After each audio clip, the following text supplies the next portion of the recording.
Shalom, selamat malam buat Indonesia. Hari ini hari kita bertemu kembali ya Bapak Ibu ya di acara pengajaran Freedom in God. Hari ini memiliki topik yang sangat menarik, yaitu hakikat manusia. Topik ini perlu sekali kita pelajari Bapak Ibu.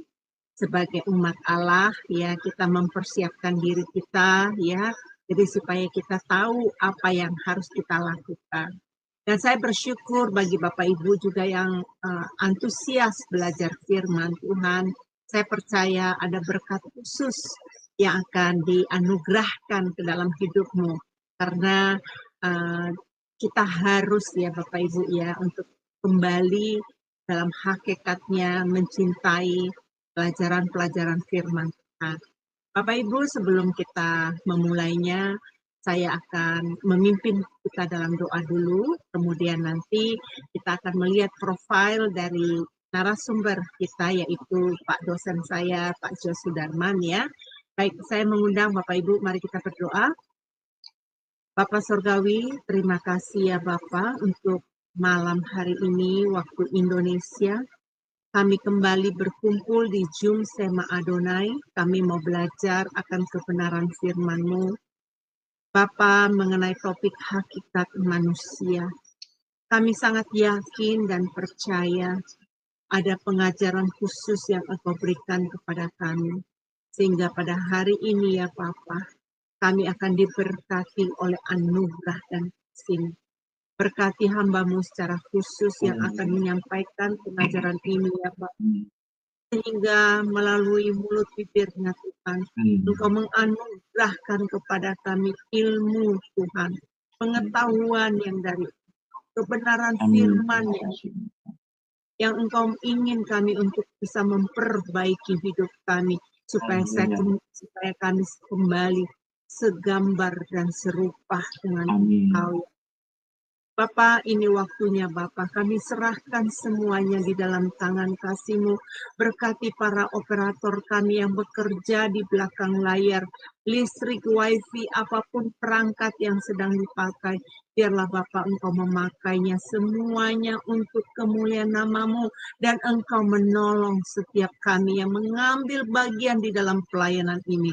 Terima kasih Bapa. Di dalam nama Yesus kami mengucap syukur. Haleluya. Amin. Ya, puji nama Tuhan. Baik, Bapak Ibu, mari persiapkan hati kita. Sebelum kita mengikuti pelajaran ini, kita akan melihat dulu profil dari Bapak Pendeta Dr. Jos Sudarman ya. Dipersilakan.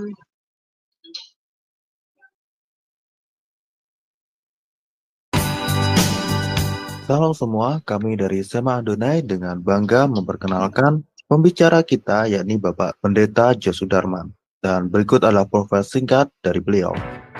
Terlahir dengan nama Jos Sudarman Lawanto, dilahirkan di kota Palembang pada tahun 1967. Terlahir dalam keluarga Kristen. Tahun 1983, beliau sudah terlibat dalam pelayanan kaum pemuda dan organisasi gereja di GMI, Gereja Metodis Indonesia di Palembang. Beliau menyelesaikan studi sarjana ekonomi di Universitas Tridinanti Palembang, meraih gelar Magister Teologi di STT Bethel Indonesia, STTBI Jakarta, dan menyelesaikan studi program doktoral serta meraih gelar Doktor Teologi di STT Kadesi Yogyakarta. Seiring itu menjadi pembicara pada interdenominasi gereja seperti di GPDI, GBI, GSA, Full Gospel Fellowship, dan mengadakan seminar rohani di GSKI Yogyakarta. Sebagai tim pengembalaan di GSKI Kebun Jeruk Jakarta dan dosen tetap di STT Okumene Jakarta. Bekerja di beberapa perusahaan multinasional sejak tahun 1995 hingga tahun 2019 sebagai National Manager di bidang Sales Marketing. Beliau sudah berkeluarga sejak Desember tahun 1994 serta sudah dikaruniai satu orang anak tunggal yang sudah bekerja. Pengalaman dan pelayanan. Mulai tahun 1999 hingga tahun 2002, sebagai wakil FE Family Altar di GPI Bandung dari tahun 2008 hingga sekarang atau now sebagai tim penggembalaan di GSKI Rehoboth Kebun Jeruk, Jakarta Barat. Terlibat dalam pendirian BPCO mulai dari awal hingga mundur pada bulan Mei 2023. Penulis buku Memahami 3 Pilar Pengajaran GSKI. Dan pada kesempatan kali ini, Bapak Pendeta Dr. Josudarman akan mengajari kita tentang hidung tingkat. Operator ya untuk menghilangkan suara nada masuk soalnya mengganggu dalam pengajaran. Ya. Oke, baik Bapak Ibu, sudah waktunya kita akan fokus, kita akan belajar melalui pelajaran hari ini. Untuk Pak Jos, apakah Bapak sudah siap? Siap, Bu Eni. Oh, mantap Pak, terima kasih Pak. Ya. Luar biasa. Ya, kami siap Pak, silakan. Oke, terima kasih Bu Eni. Shalom Bapak Ibu Saudara terkasih dalam Tuhan yang di belahan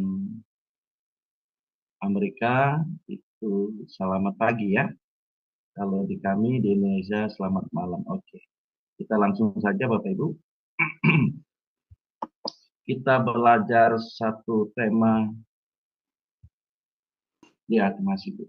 Bapak Ibu Saudara kasih, hakikat manusia itu apa yang diinginkan Allah adalah kita segambar dengan Allah. Atau dengan bahasa Latinnya imago Dei.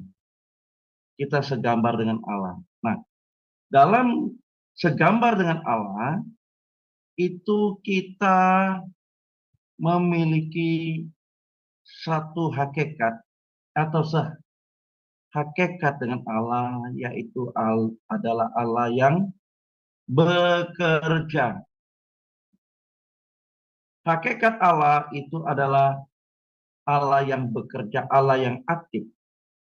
Sehingga kita sebagai manusia memiliki hakikat manusia yang bekerja juga.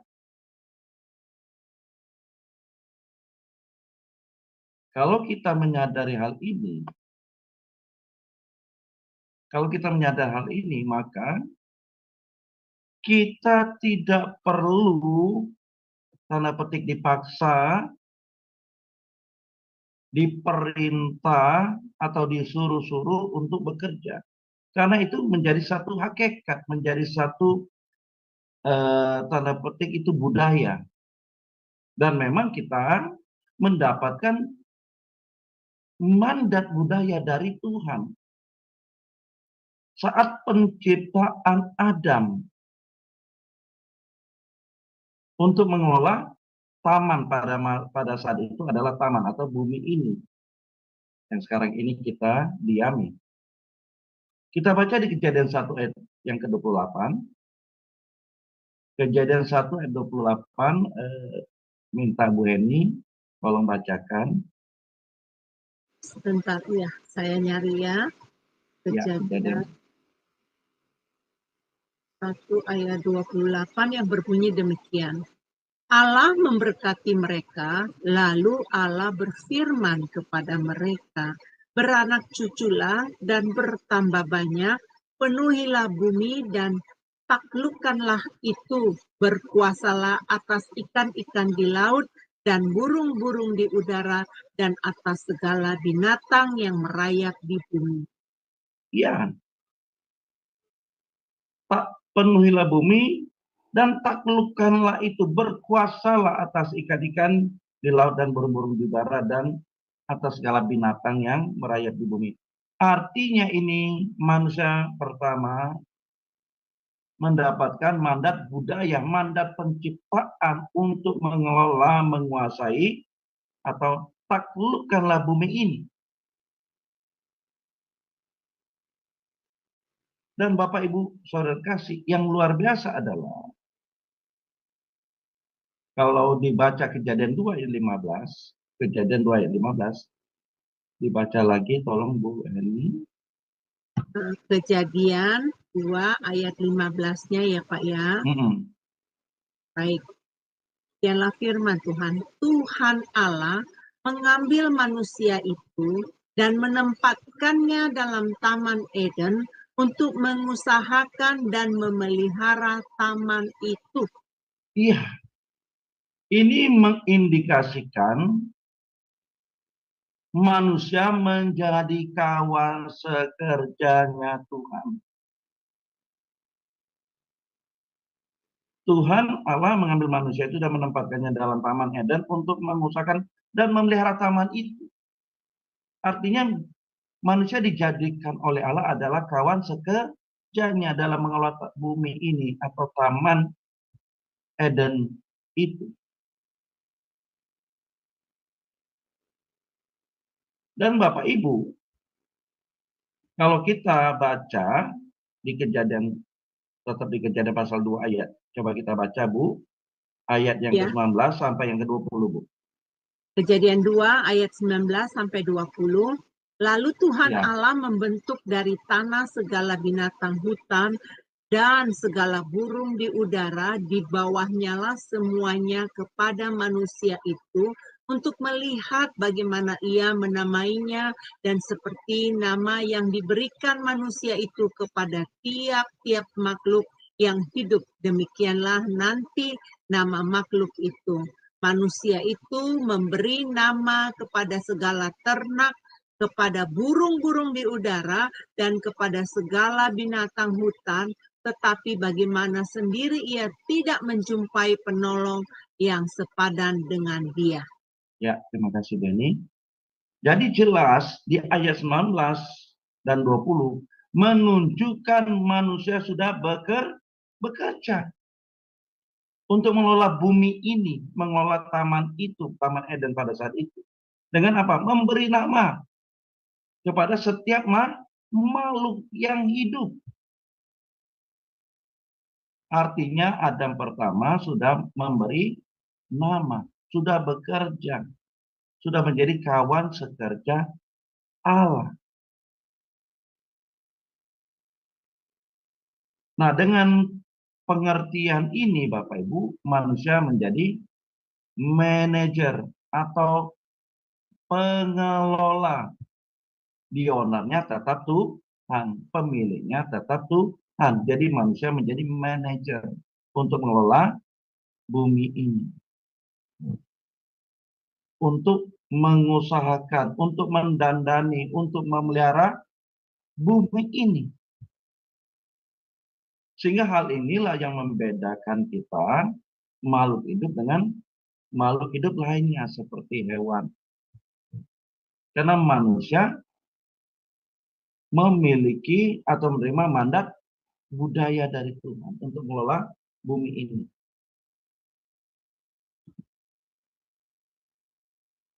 Jadi jelas manusia adalah makhluk yang bekerja, berkarya, berbudaya. Manusia yang bekerja dengan kerelaan, kesadaran, dan kesengajaan sebagai pengabdiannya kepada Tuhan. Jadi apapun yang kita kerjakan, Bapak Ibu, itu adalah wujud pengabdian kita kepada Tuhan. Dan Bapak Ibu, walaupun manusia berdosa, kita berdosa, tapi perintah untuk bekerja tidak pernah dibatalkan oleh Tuhan. Nah, dalam hukum Taurat yang ke-8 yang berbunyi, jangan mencuri. Jangan mencuri itu mengindikasikan kita manusia harus bekerja dari tenaganya sendiri. Dan menghormati, menghargai milik orang lain. Ya, jangan mencuri. Jadi artinya kita menghargai milik orang lain. Dan kita menghormati diri kita sendiri dengan bekerja dengan tenaga, dengan keringat kita. Mengusahakan nafkah kita sendiri.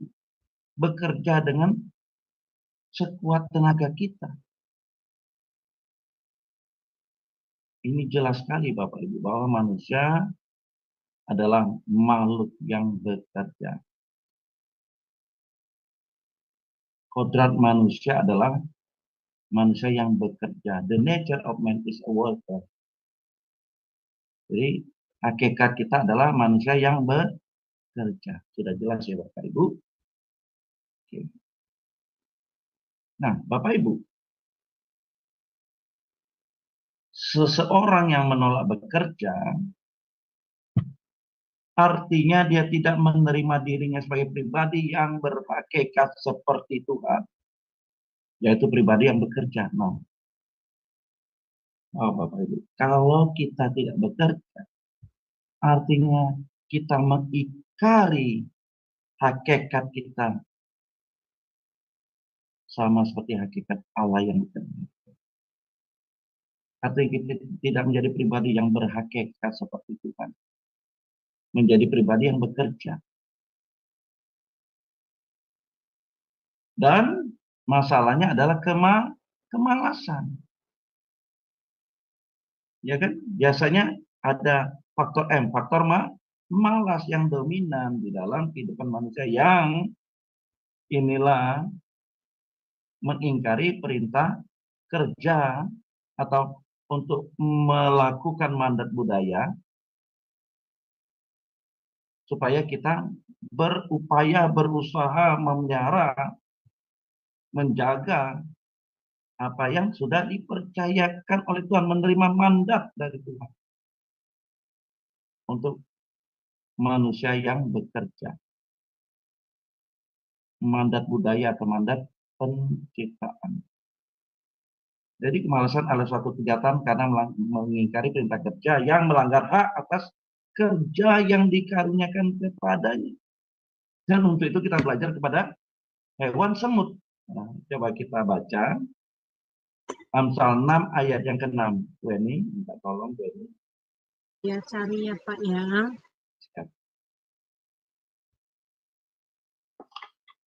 Amsal 6 ayat 6 yang berbunyi begini.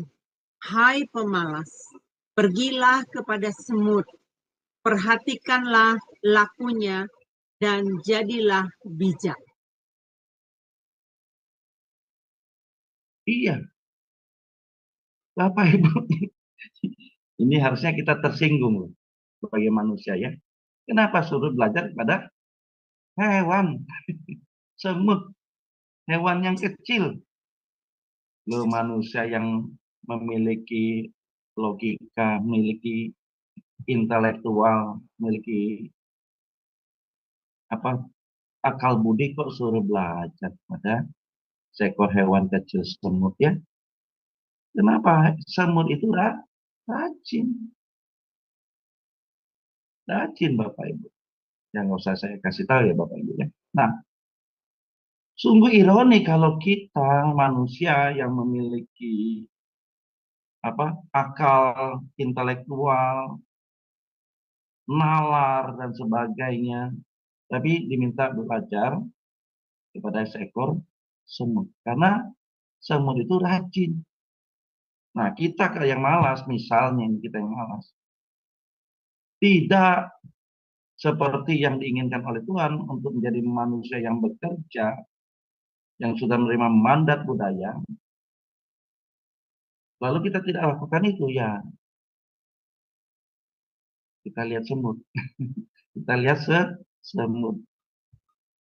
Nah, jadi Bapak Ibu, kalau kita sampai tidak melakukan apa yang diperintahkan Tuhan, menjadi makhluk yang bekerja, makhluk yang aktif, artinya kita tidak menerima diri kita yang sehakikat dengan Tuhan. Oke, Bapak Ibu.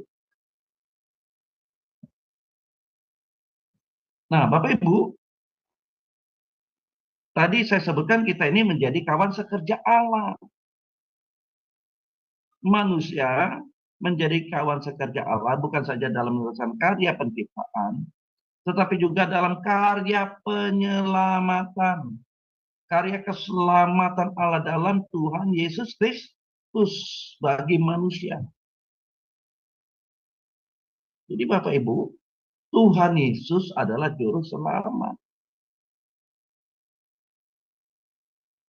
Kita diminta untuk melanjutkan karya keselamatan yang diprakarsai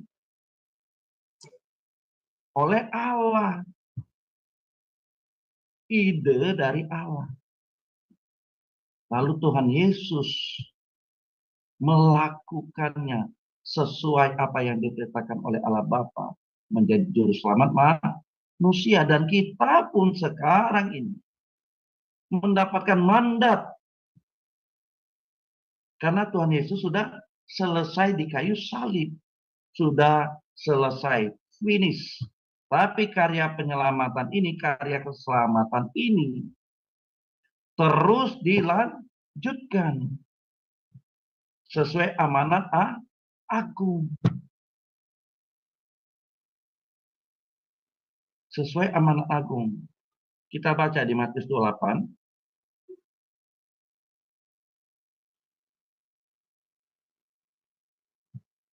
Matius 28 Matius atau 28. Matius 28 ayat 19, Bu. Sampai yang ke-20, Bu. Matius 28. Kita baca dulu nih amanat agung. Oke, Matius 28 ayat 19-20 kalau nggak salah. Ya betul. Silakan baca. Oke. Firman Tuhan berbunyi demikian. Karena itu pergilah, jadikanlah semua bangsa muridku dan baptislah mereka dalam nama Bapa dan Anak dan Roh Kudus. Dan ajarlah mereka melakukan segala sesuatu yang telah kuperintahkan kepadamu, dan ketahuilah aku menyertai kamu senantiasa sampai kepada akhir zaman. Iya, jadi karya keselamatan itu tidak berhenti, tidak stop di kayu salib. Ini perintah Tuhan Yesus kepada kita pada malam ini, baik yang melalui Zoom dan yang menyaksikan melalui channel YouTube yang berrelasi dengan Sema Adonai. Yaitu, pergilah, jadikanlah semua bangsa muridku. Ini perintah. Semua bangsa muridku loh. Muridku itu bukan murid kita, bukan murid gembala, bukan murid pendeta, tapi murid Kristus, murid Tuhan Yesus. Dan kita menjadi apa? Menjadi saksi Tuhan. Dan ajarlah mereka melakukan segala sesuatu yang telah kuperintahkan kepadamu, dan ketahuilah aku menyertai kamu sepanjang masa sampai kepada akhir zaman. Jadi ada perintah amanat agung dan kita menjadi saksi Tuhan sampai ke ujung bumi, dan kita jangan takut dan gentar karena Tuhan menyertai kita. Amin. Bapak Ibu. Jadi Bapak Ibu, dalam hal ini pengajaran atau memberitakan Injil kebenaran dan menjadi saksi tidak boleh dipisahkan. Kalau hanya pengajaran saja tanpa disertai dengan kita menjadi saksi Tuhan, dalam arti kita ini adalah suratan yang terbuka, kita menjadi contoh, menjadi teladan, harus itu satu paket. Pengajaran yang murni, pengajaran Injil, memberitakan Injil, dan kita menjadi teladan. Ini satu paket Bapak Ibu. Supaya apa? Benar-benar efektif kita menyampaikan, memberitakan Injil keselamatan itu. Kalau hanya pengajaran tanpa teladan, keteladanan, tanpa kita menjadi saksi Tuhan, maka akan menjadi cemoohan. Nanti apa yang kita sampaikan itu nato saja, omdok saja, tidak ada saksi, tidak ada bukti bahwa kita benar-benar hidup di dalam kebenaran yang kita sampaikan. Ini saya agak nyimpan. Coba kita baca Bu, Yohanes 15 ayat 15 sampai 16. Yohanes 15 ayat 15 dan 16. Aku tidak menyebut kamu lagi hamba, sebab hamba tidak tahu apa yang diperbuat oleh tuannya, tetapi aku menyebut kamu sahabat, karena aku telah memberitahu kepada kamu segala sesuatu yang telah kudengar dari Bapa-Ku. Bukan kamu yang memilih aku, tetapi akulah yang memilih kamu.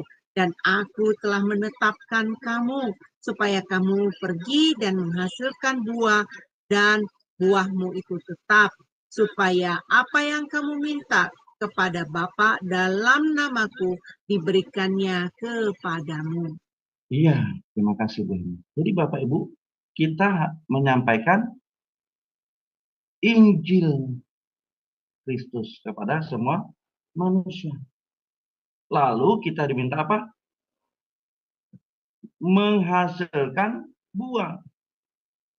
Dan supaya kamu pergi dan menghasilkan buah. Dari buahnya lah itu kita kelihatan apakah kita benar-benar pengikut Kristus atau tidak. Dari buahnya itu kelihatan loh, apakah dia itu benar-benar menjadi murid Kristus yang sejati atau tidak. Dari buahnya lah kamu akan melihat. Dari buahnya lah kita akan dilihat oleh orang. Ini yang berat Bapak Ibu. Menyampaikan firman Tuhan itu nggak susah. Yang susah itu apa? Kita menghidupi firman itu. Kita menjadi saksi Tuhan. Kita harus menghasilkan buah. Dan buahmu itu tetap tidak berubah. Jadi kita menyampaikan berita Injil dan kita menjadi saksi Tuhan. Ada buah dalam kehidupan kita. Ya Bapak Ibu. Oke. Kita baca lagi satu ayat, 1 Korintus 3 ayat yang ke-9. Ya, 1 Korintus 3 ayat 9 yang berbunyi demikian, karena kami adalah kawan sekerja Allah, kamu adalah ladang Allah, bangunan Allah. Ya, karena kami adalah kawan sekerja Allah. Kita adalah kawan sekerja Allah. Amin. Bapak Ibu. Amin. Kita adalah ladangnya Allah. Bangunan Allah. Sekarang kita harus melanjutkan karya keselamatan itu. Banyak ladang yang sudah menguning. Tapi pekerjanya sedikit. Nah, kita yang mau jadi pekerjanya. Amin, Bapak Ibu. Amin. Supaya kita menjadi manusia yang sehakikat dengan Allah. Manusia yang bekerja. Manusia yang memiliki budaya. Manusia yang aktif. Nah, Bapak Ibu, dengan motif yang benar, maka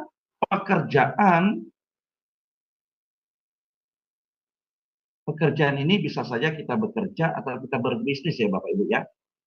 Artinya kita bekerja.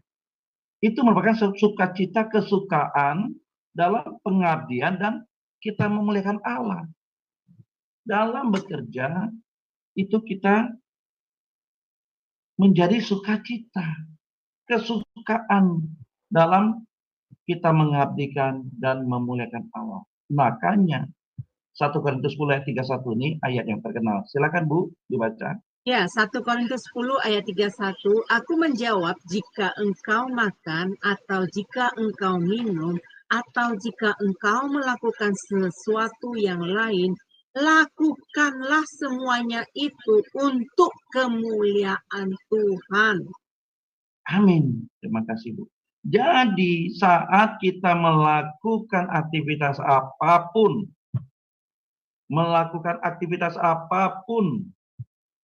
kita persembahkan itu untuk Tuhan.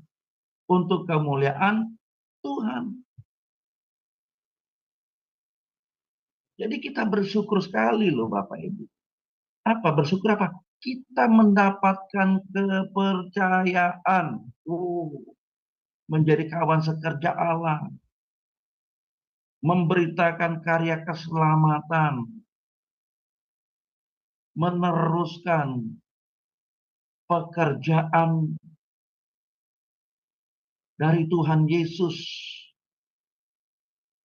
Iya Bapak Ibu. Bersyukur.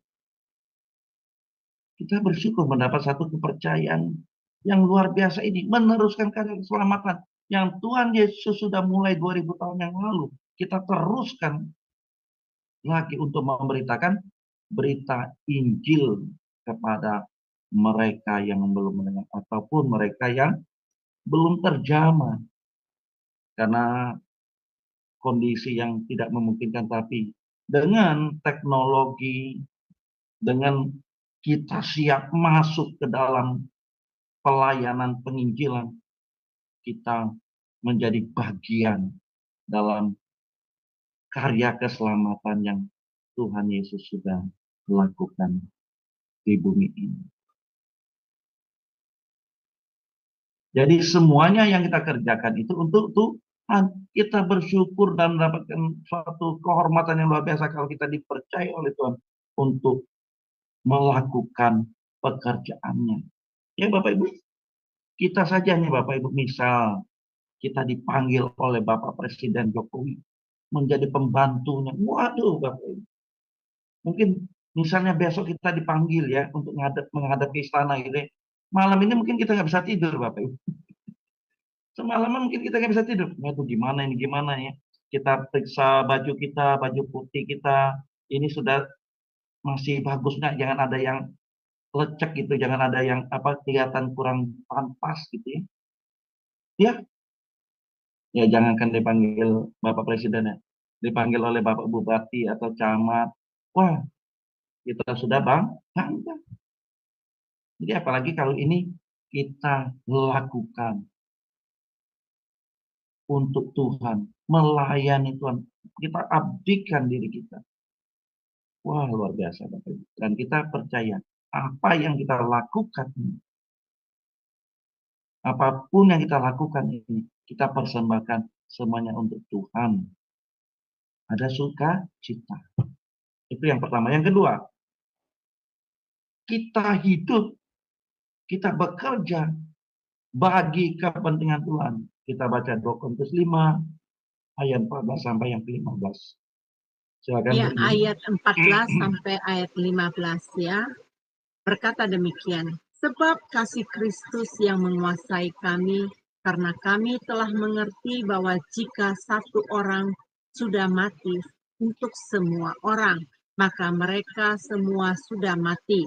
Dan Kristus telah mati untuk semua orang supaya mereka yang hidup tidak lagi hidup untuk dirinya sendiri, tetapi untuk Dia yang telah mati dan telah dibangkitkan untuk mereka.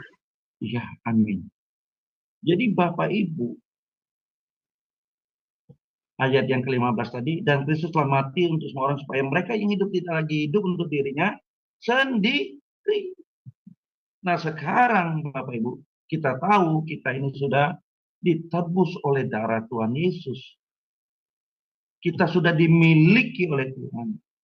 Tuhan Yesus adalah pemilik kehidupan kita, majikan agung kita. Maka seyogyanya kita, selayaknya, sepantasnya kita abdikan diri kita bagi kepentingan Tuhan. Jadi hidup kita ini untuk kepentingan Tuhan. Lalu yang ketiga Bapak Ibu, ini yang kita haruslah lakukan. Kita harus hidup ini memiliki pengaruh, berdampak, memberi buah. Kita baca Filipi 1 ayat 22. Filipi 1 ayat 22, tetapi jika aku harus hidup di dunia ini, itu berarti bagiku bekerja memberi buah. Jadi mana yang harus kupilih, aku tidak tahu. Nah, tetapi jika aku harus hidup di dunia ini, itu berarti bagiku bekerja memberi buah. Harus berdampak, memberi pengaruh Bapak Ibu. Nah Bapak Ibu, waktu saya bekerja, ada suatu kalimat yang membekas di dalam diri saya dan ini saya lakukan dimanapun saya berada, bekerja di perusahaan-perusahaan. Apa itu kalimatnya? Kalimatnya seperti ini Bapak Ibu. Dimanapun kamu bekerja, kamu harus meninggalkan jejak. Kamu harus meninggalkan jejak. Artinya apa Bapak Ibu?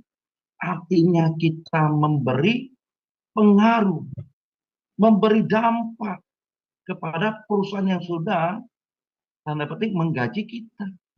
Loh, kalau kita tidak memberi jejak, tidak memberi pengaruh dalam pekerjaan kita, yang notabene yang sudah memberi kehidupan bagi kita, memberi nafkah bagi kita, memberi gaji pada kita. Kita tidak menunjukkan hasilnya, prestasi kita, kita tidak akan dipandang, Bapak Ibu. Kita tidak akan dipandang menjadi orang yang berprestasi, meninggalkan pengaruh, meninggalkan jejak bagi perusahaan itu, sehingga saat kita misalnya kita keluar, perusahaan itu merasa keberatan. Susah hati dia. Kenapa? Kita sudah meninggalkan jejak. Pengaruh kita, tanpa kita misalnya, tanpa kita, perusahaan ini mengalami mengalami keterhambatan. Kenapa? Karena kita orang yang sangat kuat di dalam bidang tersebut. Jadi kalau nggak ada kita, dia mengalami keterhambatan, mengalami tantangan. Kalau ada kita, itu bisa kita lakukan, kita bisa selesaikan, kita bisa beresi. Artinya dalam kehidupan rohani kita, Bapak Ibu, kita memberi buah. Jika aku harus hidup di dunia ini, berarti aku harus bekerja memberi buah. Jadi kelihatan Bapak Ibu, kehidupan rohani kita harus ada buah rohani, ada buah roh yang kita hasilkan dalam kehidupan rohani kita. Kalau kita tidak memiliki buah, itu tanda tanya, Bapak. Itu tanda tanya. Supaya apa? Supaya kita tidak terkontaminasi dengan kehidupan yang duniawi. Kalau kita tidak memberi buah roh, memberi buah dalam kehidupan rohani kita, dikhawatirkan kita akan terkontaminasi atau kita sudah di bawah pengaruh kehidupan duniawi. Artinya kita sudah tidak lagi takut akan Tuhan. Tidak lagi peduli dengan perintah-perintahnya. Dan kadang inilah Bapak Ibu, kalau kita melihat orang-orang Kristen yang kadang tanda petik gila kerja,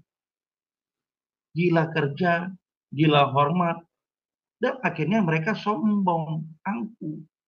Apalagi mereka mendapatkan kedudukan. Ya mereka mungkin bekerjanya bagus, prestasi bagus. Tetapi mereka tidak bekerja bagi kepentingan Tuhan. Tidak melakukan semua yang dikerjakan, semua yang diusahakan itu untuk memuliakan Tuhan. Jadi hidup mereka untuk kepentingan diri mereka sendiri. Ini bukan yang dikehendaki oleh Tuhan. Kerja seperti ini tentu tidak dikehendaki oleh Tuhan. Jadi motif yang benar adalah setiap pekerjaan kita persembahkan untuk Tuhan. Hidup ini bagi kepentingan Tuhan. Tidak ada lagi kepentingan kita. Dan hidup ini harus memberi buah. Nah, Bapak Ibu, hidup kita ini adalah ibadah. Jadi ibadah itu Bapak Ibu jangan kita persempit di dalam kegiatan gerejawi. Saat kita berada di gereja 2-3 jam, itu sudah kita melakukan ibadah, kegiatan ibadah, tidak. Jadi kegiatan ibadah itu adalah kita mempersembahkan tubuh ini sebagai korban yang hidup, yang kudus, dan yang berkenan kepada Allah. Artinya tidak dibatasi oleh ruang dan waktu waktu bukan 2-3 jam berada di gereja.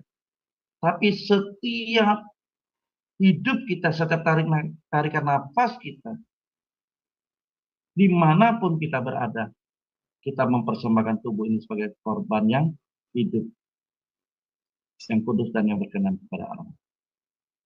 Kita baca di Roma 12, Ibu ini. Ya, Roma Roma 12 ayat 1 12 sampai 2 ya. ayat 1 sampai 2 ya. Karena itu, saudara-saudara, demi kemurahan Allah, aku menasihatkan kamu supaya kamu mempersembahkan tubuhmu sebagai persembahan yang hidup, yang kudus, dan yang berkenan kepada Allah. Itu adalah ibadahmu yang sejati. Janganlah kamu menjadi serupa dengan dunia ini, tetapi berubahlah oleh pembaharuan budimu, sehingga kamu dapat membedakan manakah kehendak Allah, apa yang baik, yang berkenan kepada Allah, dan yang sempurna. Ya, amin. Terima kasih, Bu. Jadi Bapak Ibu, kita tidak boleh lagi memiliki pemikiran membedakan antara kegiatan ibadah kita berada di gereja dengan ibadah kita yang sesungguhnya. Tidak boleh ada lagi. Kegiatan kita sehari-hari itu adalah ibadah. Kalau kita berada di gereja, kita berbakti atau melakukan pertemuan, persekutuan antara kita dengan Tuhan dan sesama kita. Itu hanya kegiatan ritual saja. Tetapi sesungguhnya ibadah kita adalah kegiatan kita sehari-hari yang mempersembahkan hidup ini. Tubuh kita sebagai korban yang hidup dan kudus dan yang berkenan kepada Allah. Ini berarti kita membudidayakan tubuh untuk kepentingan kehidupan sesuai dengan maksud Tuhan. Dan tidak menggunakan tubuh kita, hidup kita, untuk melanggar perintah Allah. Jelas ya Bapak Ibu? Jadi semua kehidupan kita, tarikan nafas kita, itu kita persembahkan bagi Tuhan. Kehidupan kita harus sesuai dengan maksud Tuhan.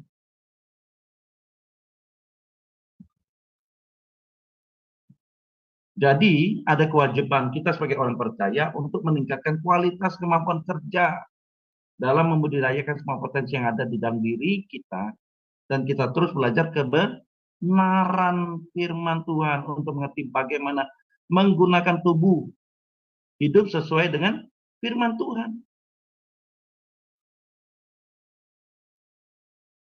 Karena itu, coba dibaca Bu Efesus 5 ayat yang ke-15. Karena itu,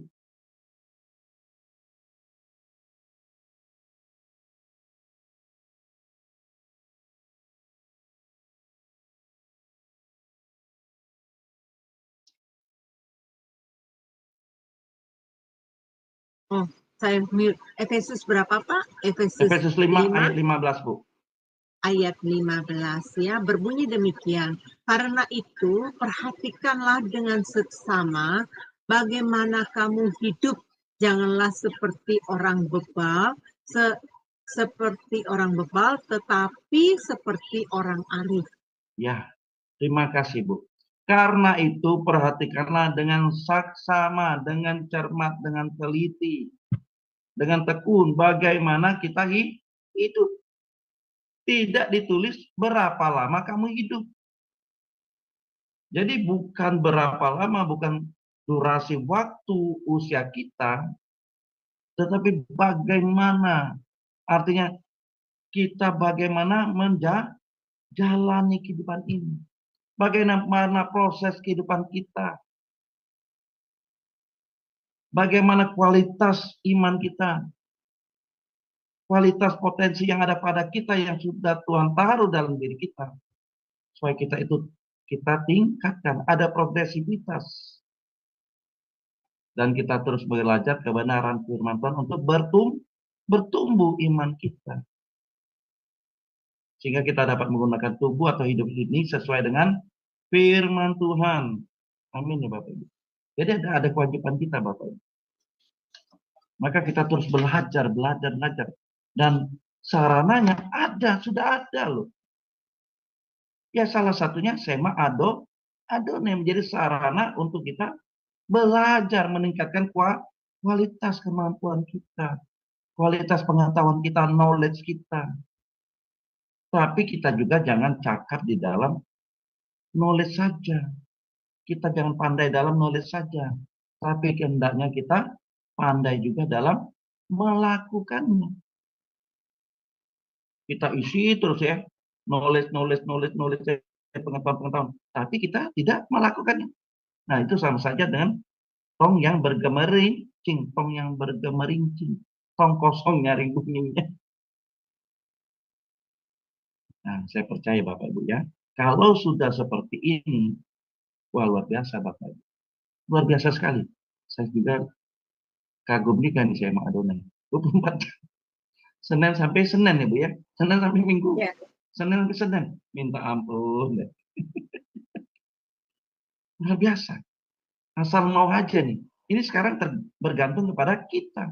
Dan tapi kalau kita menyadari kewajiban untuk meningkatkan pengetahuan, kemampuan kerja kita dalam membudidayakan semua potensi yang ada pada kita, dan kita terus belajar kebenaran firman Tuhan untuk meningkatkan, untuk kita bertumbuh dalam iman. Nah, Bapak Ibu, kalau boleh saya saran, pilihlah pengajar-pengajar atau materi-materi yang membangkitkan iman kita, yang membuat kita semakin takut akan Tuhan, yang membuat kita semakin hidup benar, hidup kudus, yang berkenan pada Allah. Itu terus kita dorong Bapak Ibu. Nanti bisa juga nanti Ibu Heni dan teman-teman bagaimana ini terus dibawa pengajaran ini sampai kita berubah menjadi dari manusia lama menjadi manusia baru. Dari manusia yang berkodrat dosa, kita berubah menjadi manusia yang berkodrat ilahi, man of God, manusia Allah, manusia baru. Terus didorong ini. Jangan banyak pengetahuan yang, mohon maaf, pengetahuan yang ya sekedar pengetahuan oke, tapi harus menyentuh esensi, menyentuh inti, yaitu karakter kita yang berubah seperti karakter Kristus. Ini didorong terus supaya kita benar-benar hidup di dalam kebenaran. Oke, ini jadi selingan sini, mohon maaf ya Bu Eni. Jadi saya ingat perkataan ini. Oke. Nah, Bapak Ibu, kata berbakti terdapat dalam Ulangan 13:4, nggak usah dibaca ya. Yosua 20:5, Matius 4:10, Lukas 4:8.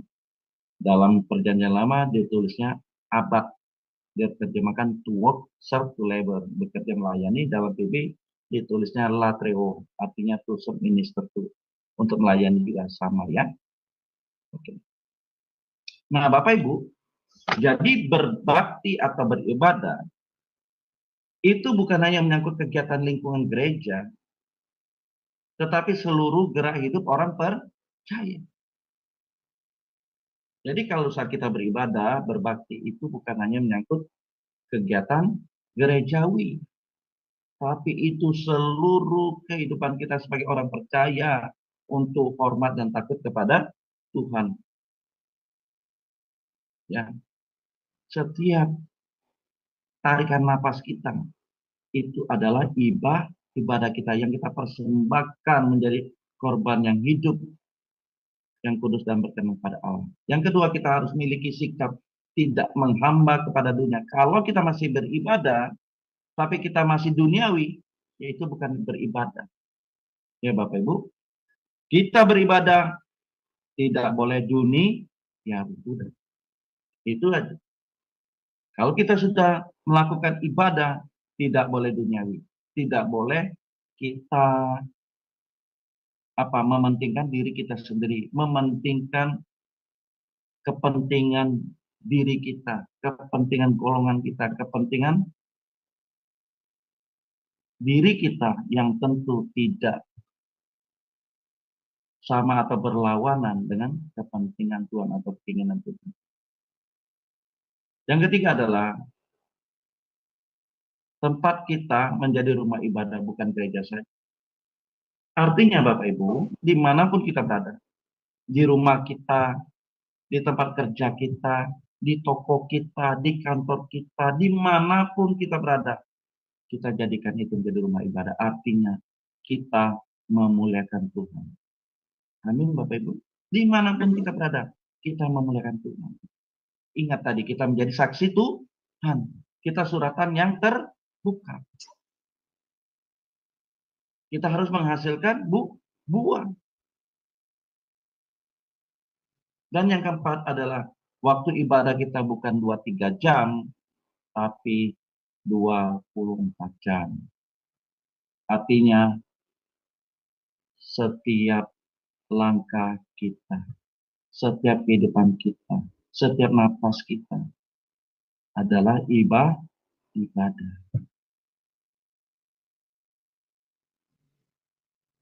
Makanya Bapak Ibu, jadi bekerja itu ibadah.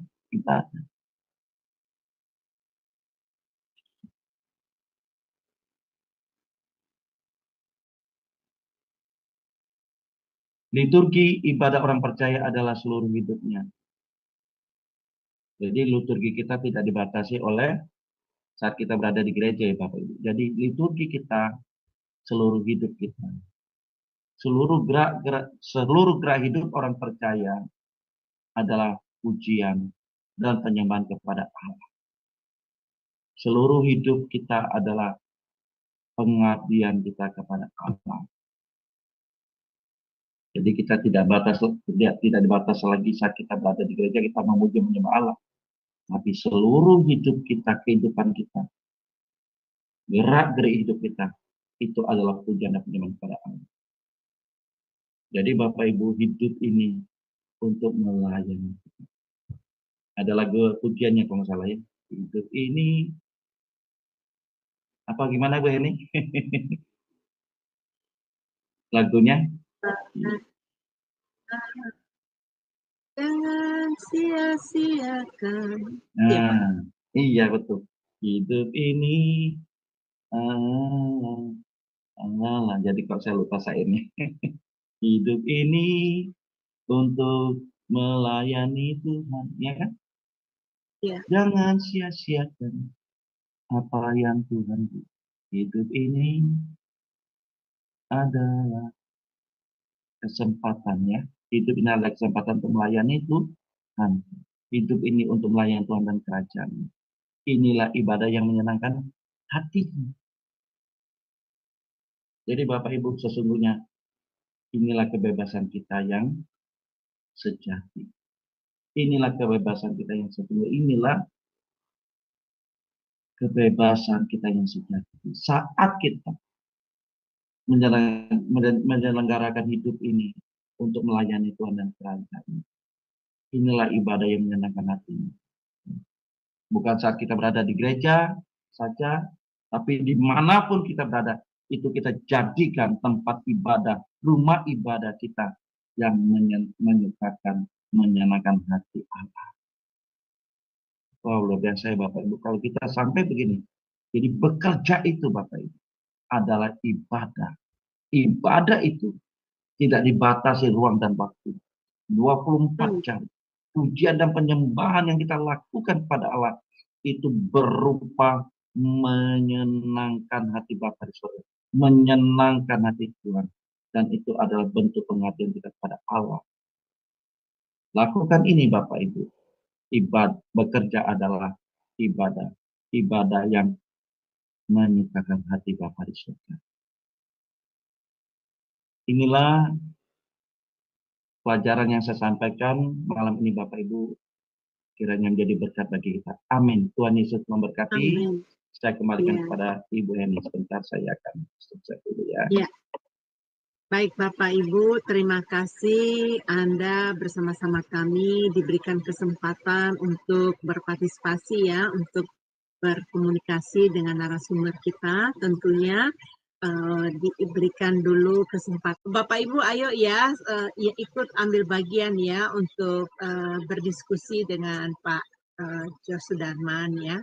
Pak, ini tadi temanya sangat luar biasa menurut saya karena setiap orang Kristen harus menghidupkan ini, harus mengembalikan hakikatnya sebagai manusia Allah ya, yang harus menjadi hidupnya mengabdi. Tadi Bapak menekankan kepada kita itu harus yang kita lakukan itu semuanya untuk Tuhan ya Pak ya. Jadi apapun yang kita lakukan itu harus untuk memuliakan nama Tuhan.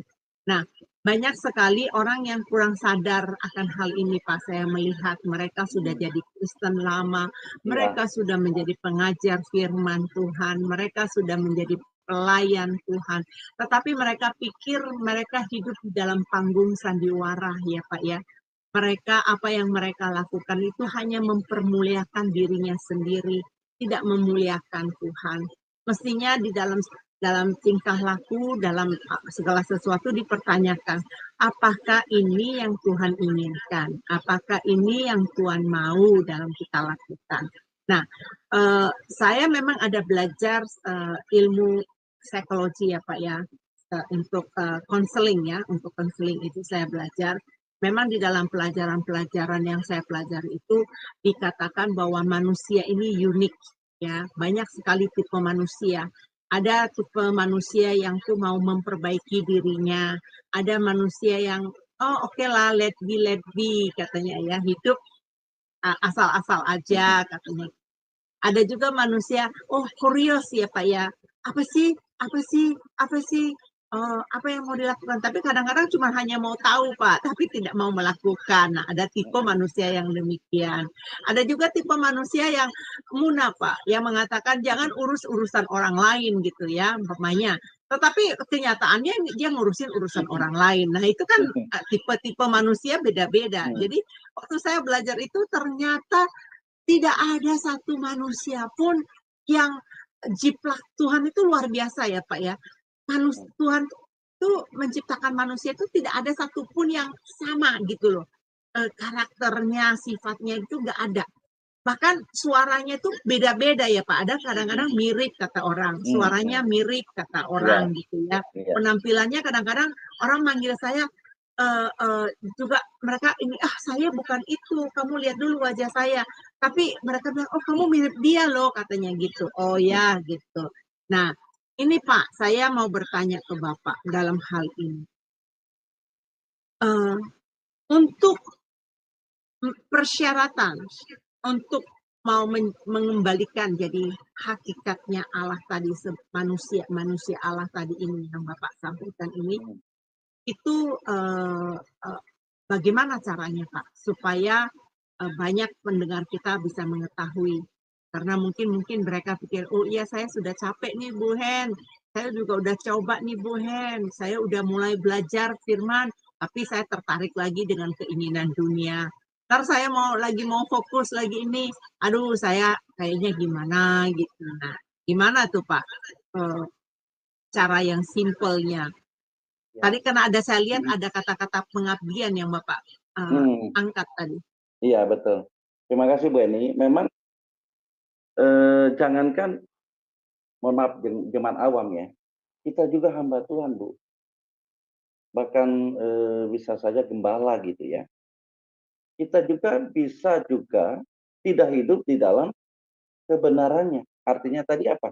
Kita hanya pandai memperkatakan firman Tuhan, memperkatakan ayat-ayat firman Tuhan. Tapi kita tidak hidup di dalam kebenarannya, tidak hidup di dalam firman-Nya. Kenapa? Karena ini Bu, karena belum kita mengalami pembaharuan pikiran. Tadi di Roma 12 ayat 1 dan 2. Iya. Karena kita belum mengalami pembaharuan. Nah, untuk itu betul-betul kita harus hidup apa? Takut akan Tuhan. Nah, dengan hidup kita takut akan Tuhan, lalu kita berubah mindset kita. Nah, bagaimana itu?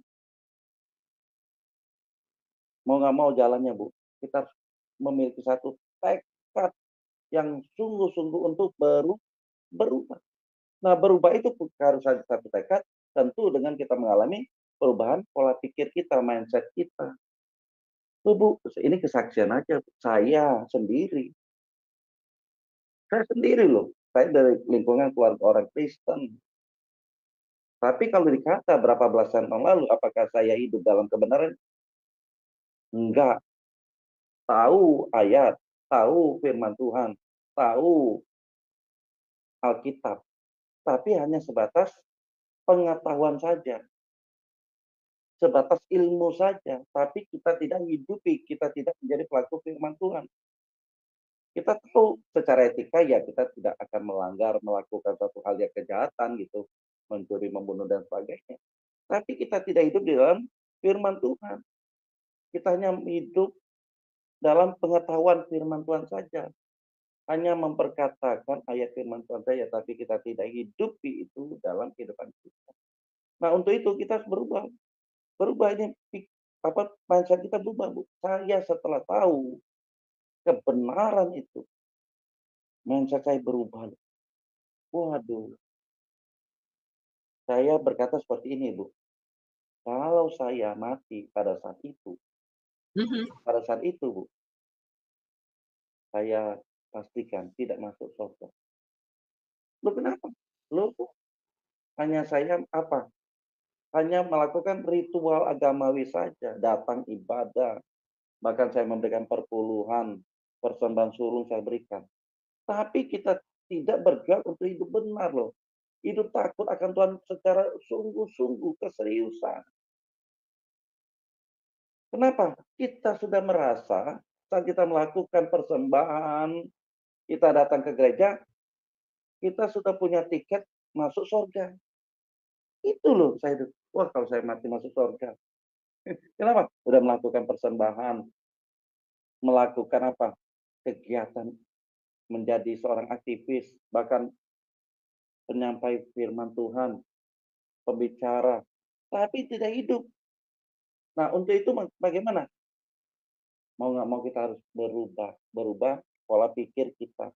Sehingga lewat pola pikir kita berubah, maka perkataan, perbuatan kita juga berubah seturut kehendak Tuhan, serupa seperti Kristus. Ini perlu waktu yang panjang, Bu. Tapi kita bersyukur loh, kalau sampai ada firman Tuhan, maka tadi saya katakan, mohon maaf, firman Tuhan yang benar-benar membawa kita kepada perubahan karakter, itu yang benar. Berita Injil itu adalah berita keselamatan yang membawa kita kepada perubahan seperti Kristus. Itu Bu Eni. Kiranya bisa menjawab nih, Bu. Ya, itu menjauh sekali, Pak. Jadi tergantung dari pribadinya mereka sendiri ya, Pak ya. Mereka mau berbalik kepada Allah 100% atau mereka masih hidup dalam kenyamanan mereka ya. Tapi saya percaya loh, Pak. Di dalam batin setiap umat manusia, Roh Kudus itu berbicara, menyadarkan mereka, memperingatkan mereka. Tetapi masalahnya mereka itu tidak mengabaikan, ya, tidak menurut, ya. Mereka mengabaikan, Bu. Ya, mereka mengabaikan, ya. Mereka mengabaikan, tidak menurut sama yang Tuhan mau. Gitu. Iya. Jadi sebenarnya mereka pikir ya Pak ya, mereka melakukan ini hanya untuk kepentingan Tuhan. Tetapi mereka lupa bahwa ini adalah untuk kepentingan pribadi kita. Karena fatal Pak, seperti Bapak katakan tadi, kalau saya mati Bu Heni dulu, saya nggak jamin saya bisa masuk surga. Ya, itu juga yang menjadi yang memacu saya Pak untuk hidup yang tadi Bapak katakan tadi di dalam Roma 12 ayat 2 itu pembaruan budi pekerti. Iya. Hati kita dibaharui, pola pikir kita dibaharui. Jadi kita harus bayar harga ya Pak. Iya. Wow. Iya Bu Eni. Saya berharap teman-teman yang mendengarkan mengenai pemaparan firman Tuhan hari ini mengenai hakikat manusia, ya, Anda bisa membuka hati, ya, membuka pikiran, kembali berkomitmen. Memang berat sekali. Saya mengalaminya berat. Bagaimana Pak Jos? Pak Jos mengalaminya berat nggak? Saya mengalaminya berat. Bukan berat, Bu. Berdarah-berdarah, Pak. Bukan berat, Bu. Sangat. Iya, sangat berat. Iya. Kenapa, Bu? Karena tekukan kita itu udah terlalu dalam seperti ini, Bu. Misalnya kita ditekuk nih ya. Lipatannya itu udah terlalu dalam, Bu. Mau dibuka begini, kan masih ada bekasnya kan? Betul. Nah, ini kan perlu waktu, Bu, disetrika lah kita kan, supaya mau licin, harus disetrika kan? Dalam arti kita harus dihajar, dididik, ya kan? Kalau tidak dihajar dan tidak dididik, kita ini terlena, Bu. Jadi tadi Ibu bilang kita sudah nyaman loh. Sudah nyaman dalam kehidupan kedagingan kita, sudah nyaman loh. Nggak maulah kemana-mana lagi, udah nyaman, udah comfort zone gitu. Ya kan kalau kita sudah mendapatkan satu posisi yang nyaman, kan kita kan mau keluar biasanya. Kalau orang keluar dari situ, wah luar biasa itu. Itu dia mengalami pembaharuan. Keluar dari Jadi comfort zone-nya. Pak Jos, saya itu pernah dengar pengajaran dari orang Amerika sini, hamba Tuhan. Dia mengatakan, apabila ya kamu berkata, I please God, saya mau menyenangkan hati Tuhan, mau menyembah Tuhan, mau beribadah kepada Tuhan. Tetapi di dalam tindak lakumu setiap hari, kamu ketahui itu tidak boleh dilakukan, tapi kamu masih melakukan itu. Berarti kamu sudah murtad sama Tuhan. Kamu sudah melanggar perintah Tuhan. Nah, itu yang banyak sekali anak-anak Tuhan itu merasa nyaman ya Pak ya. Mereka pikir karena Tuhan itu maha pengasih, maha penyayang gitu ya. Nah, tapi mereka lupa bahwa mata Tuhan tertuju kepada Dia. Makanya saya bilang kepada teman saya, bertobatlah. Apapun yang kamu lakukan, Tuhan melihat. Ya, ibaratnya nih ya Pak ya, orang yang berzina, ya, mereka mau lakukan dimanapun, Tuhan bisa melihat apa yang mereka lakukan. Terus dalam hal apapun, menghina orang, membunuh dalam perkataan, itu Tuhan lihat semuanya. Apalagi banyak. Apa sih yang nggak terlihat di mata Tuhan ya Pak ya, Jos ya? Iya, betul. Segala sesuatu Tuhan lihat ya. Jadi saya senang sekali Pak. Saya mudah-mudahan teman-teman yang mendengarkan ini komitmen kembali, sadar kembali untuk mengembalikan hakikat manusia itu. Manusia diciptakan untuk segambar dan serupa dengan Allah dan karakternya itu harus diperbaharui. Nah, itu dia, ya. Nah, ini Pak Jo, saya mau nanya lagi Pak Jo tentang pelajaran hakikat manusia ini. Mungkin orang pikir, ini kan untuk orang-orang yang baru bertobat, gitu. Ini mungkin untuk orang-orang yang baru mengenal Tuhan. Gitu. Untuk tipe-tipe yang sudah berkarat nih Pak, sudah berkarat, sudah tua, udah jadi orang Kristen udah lama. Ya, mereka kan suka bilang, aduh malas deh gue dengerin lu celoteh melulu, ini terus katanya. ingetin terus gitu. Nah, terus ada lagi firman yang berkata, yang terdahulu akan terbelakang, yang terbelakang akan duluan, akan estafet. Ini saya juga gitu Pak. Ceritanya kan saya ikut belajar pelajaran sejarah penerbitan. Satu angkatan saya sudah dapat sertifikat Pak. Saya tidak ikut belajar sudah 3 bulan Pak. Jadi saya nggak lulus ceritanya, malah saya ketinggalan. Padahal sama-sama mulai, tapi saya ketinggalan, nggak mencapai garis finishnya gitu. Nah ini untuk himbauan Bapak, apa yang harus kita berikan ini Pak kepada orang-orang anak-anak Tuhan yang udah lama-lama nih Pak, bukan orang yang baru, Pak. Untuk mereka bisa sadar. Ya, Yang diinginkan oleh Tuhan kepada kita adalah kita menghasilkan buah kan, Bu? Menghasilkan Menghasilkan buah. buah kan? Iya, menghasilkan Hmm. buah. Nah, apakah dalam kehidupan kita ini sekarang ini tidak melihat dari tadi firman Tuhan katakan Efesus 5 ayat yang ke-15 tidak ditanya berapa lama, tapi bagaimana loh.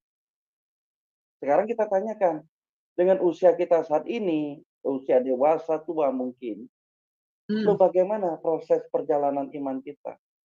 Apakah selama perjalanan hidup kita ini, dan kita tahu itu persis, kita berada di mana? Apakah kita ini benar-benar hidup ini mempersembahkan hidup ini Hmm. untuk memuliakan Tuhan, menyenangkan hati Tuhan.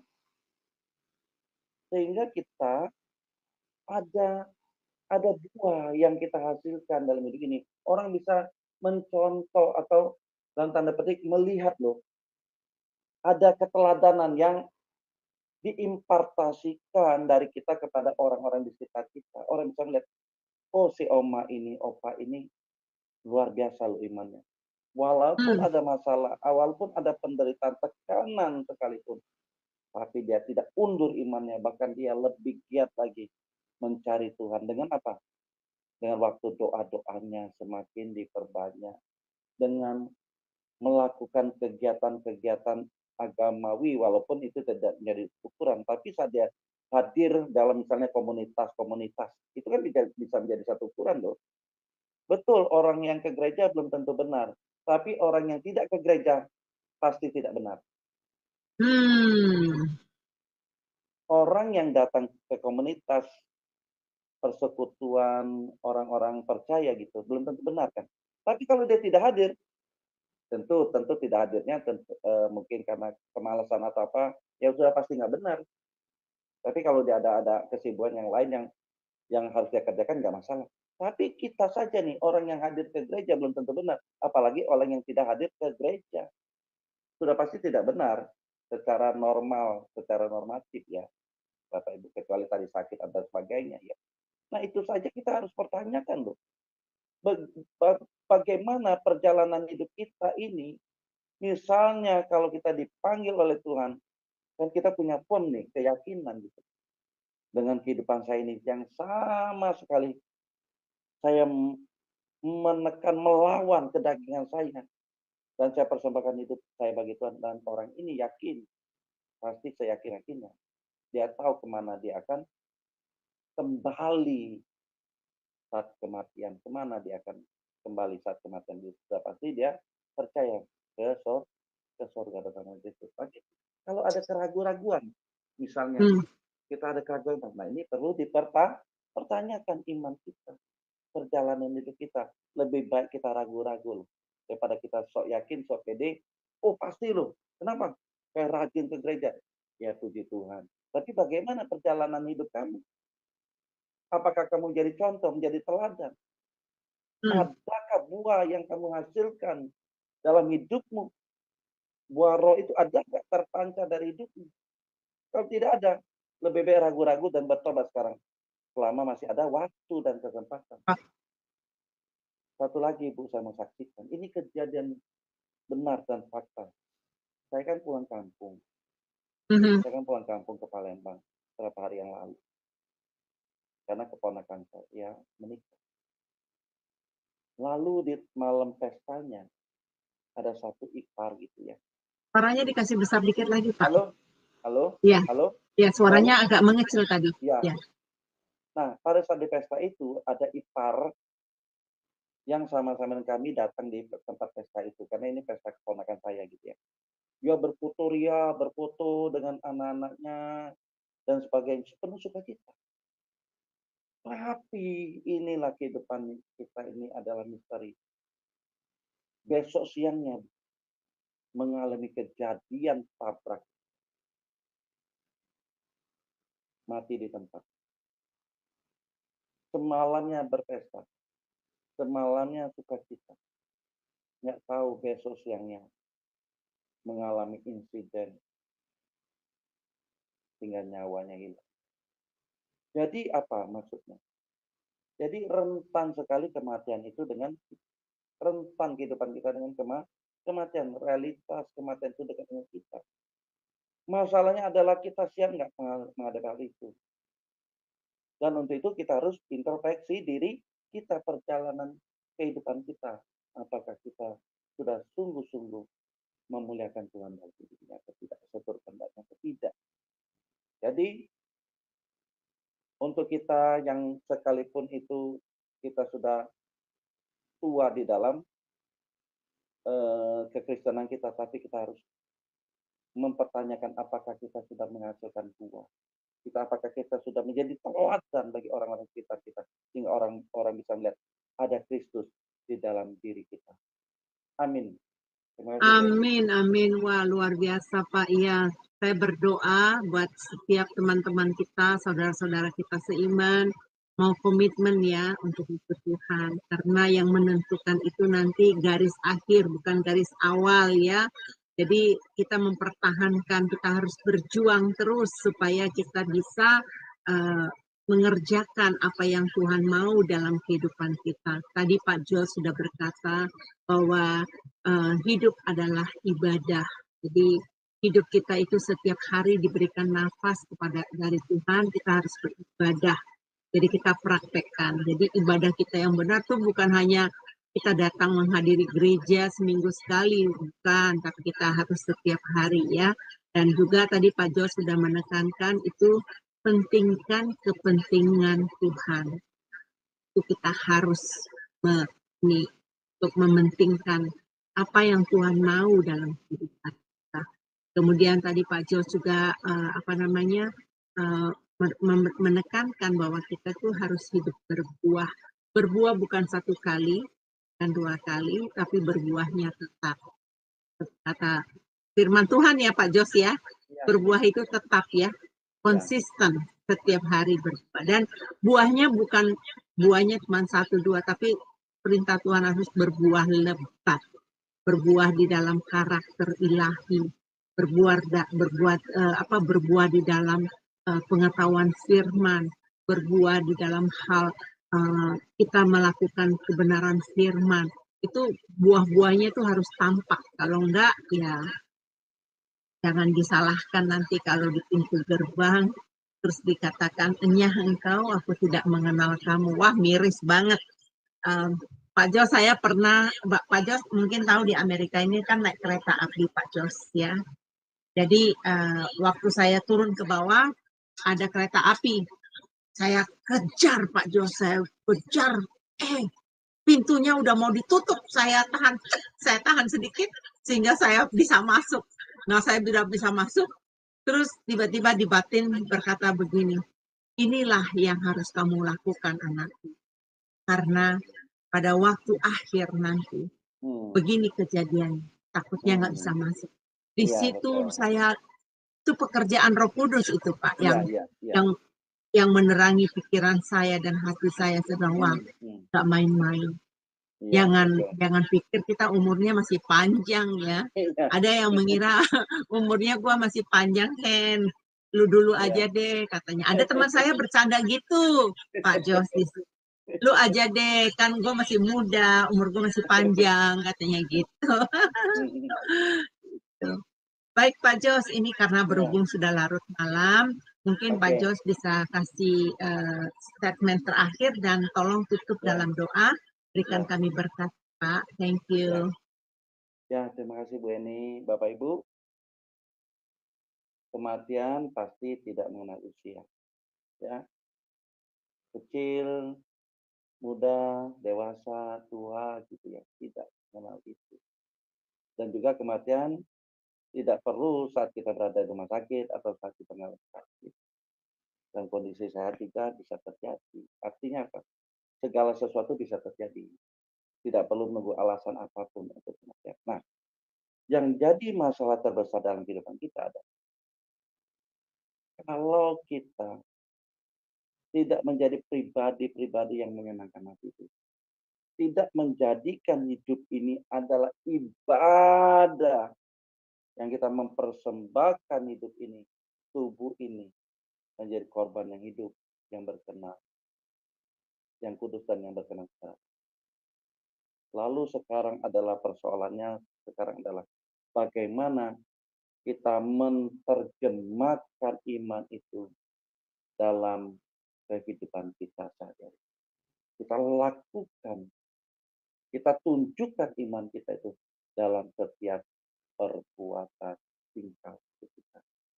Mari Bapak Ibu, hakikat kita adalah manusia yang bekerja untuk kepentingan Tuhan, bekerja yang kita lakukan semuanya untuk Tuhan. Dan hidup ini kita lakukan, hidup ini kita lakukan untuk menghasilkan buah, bekerja untuk menghasilkan buah, dan buah itu tepat. Amin. Tuhan Yesus memberkati. Kita akan tutup dalam doa. Mari kita bersatu dalam doa. Segala puji syukur Bapa kami pandangkan kepadamu atas malam ini yang jadi berkat bagi kami. Bagaimana kami belajar Tuhan memahami kehendak-Mu untuk melakukan segala aktivitas kami, pekerjaan kami yang tidak dibatasi oleh apakah ini pekerjaan sekuler, ini pekerjaan rohani. Semuanya pekerjaan itu untuk memuliakan Tuhan. Bagi Tuhan. Semuanya untuk Tuhan. Semuanya bagi kepentingan Tuhan.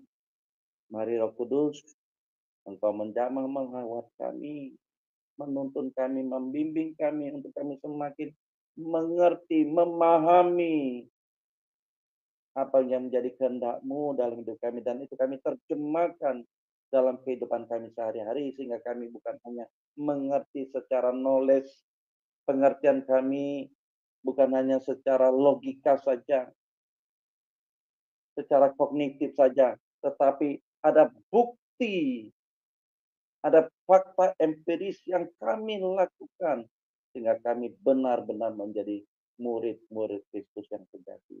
Terima kasih Bapak, kasih Tuhan keberkati Tuhan, channel Sema Adonai, dan pengurus-pengurus yang ada, biarlah channel Sema Adonai ini menjadi alat di tangan-Mu untuk menyampaikan kebenaran firman-Mu, dan bukan itu saja Tuhan, tapi kami memahami, mengerti, dan kami juga melakukannya dalam kehidupan kami sehari-hari, dengan hidup kami ini benar-benar memuliakan Bapa. Berkati juga channel-channel yang lain Tuhan, yang berrelasi dengan Sema Adonai. Terima kasih Bapa. Terima kasih Tuhan Yesus. Kami yang terpisah oleh jarak dan waktu akan melanjutkan aktivitas kami, dan kami yang berada di Indonesia, kami akan beristirahat. Sebelum kami berpisah Tuhan, mari ulurkan tangan-Mu Tuhan untuk memberkati kami. Mari kekasih-kasih Tuhan, angkatlah kedua belah tangan-Mu, kita menerima berkat yang daripadanya. Segala berkat daripada Allah Bapa di surga, dan cinta kasih dari Tuhan Yesus Kristus, Juru Selamat dan Gembala Agung kita, serta persekutuan dengan Roh Kudus menyertai kita mulai malam ini, mulai siang ini, sampai selama-lamanya. Mari kita yang percaya, kita katakan, amin. Tuhan Yesus memberkati. Amin. Amin. Amin. Puji nama Tuhan. Terima kasih banyak ya Pak Jos atas kesempatan yang diberikan kepada kami untuk menerima acara ini. Saya percaya Tuhan memberkati seluruh pelayanan Bapak, dan Bapak juga melayani di STT, juga mengajar secara onsite, diberikan kesehatan selalu ya Pak. Terima kasih Benny. Ya, baik Bapak Ibu yang terkasih di dalam Tuhan, baik yang di Zoom maupun yang live streaming yang sedang mengikuti acara kami mohon mundurkan diri. Bapak Ibu untuk acara besok tetap ada, dan sampai seminggu ke depan Bapak Ibu bisa melihat schedule-schedule kami yang tadi telah saya umumkan. Terima kasih, Tuhan Yesus memberkati.